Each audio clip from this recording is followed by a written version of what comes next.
Hey, Chris. Thanks, Anna. Hey, Greg. Hey, so like Barbara, I did have that headache the whole day yesterday, and then I did finish the class. I had clients, so I did a portion of it last night, and that's when it dissipated. And I also have frequent urination, so similar there. Probably from the lovage. I love it. Actually, the lovage is the increased urination. Yeah, that's all about the lovage right there. Yeah. And then the headache the whole day is just processing stuff, you think? Like what part of your head is? I'm curious. The ajna, but radiating sideways. I Like mean, it's gone. like going across Yes, on the temples or no? some, but more in the middle. Normally you could say that it could be sinuses, it could be this, but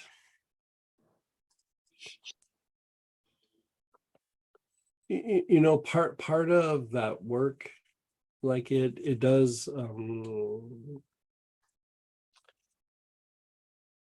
like it does impact the physiology, and one of the big pieces that shifts the more that you're letting that kind of stuff in is the prefrontal cortex.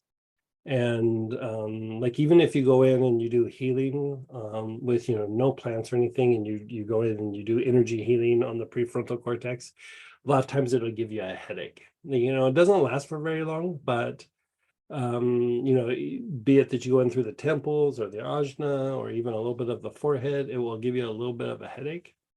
And so I think it might be that, like that, when you just work that really hard, it usually means something shifting. But Okay. One of the things that Master Choa used to do a lot of times would he'd rub his head right here, like he would go, and when he would do intense meditation, he would say, it makes it a little achy. Like, he would, he wouldn't go into a lot of depth, but he would just kind of like squeeze that area. And it usually passes kind of quickly, at least for me. Like, I haven't had one of those for a little while, but I mean, I had one probably a couple months ago. But yeah, as long as it doesn't linger for more than a couple hours, like you can always stop, like when it's happening. A couple times I would put like marjoram like up on the temple area, or even between the eyebrows, and sometimes that would ease it up.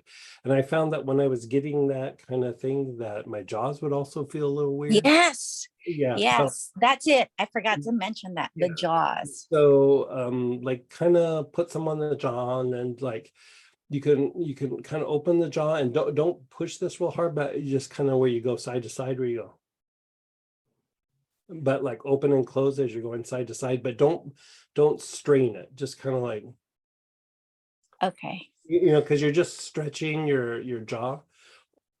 Or you can also just like push on it, or take a few drops of the marjoram and like get it in the mouth, like gargle, or just like swab it on some of the muscles inside there.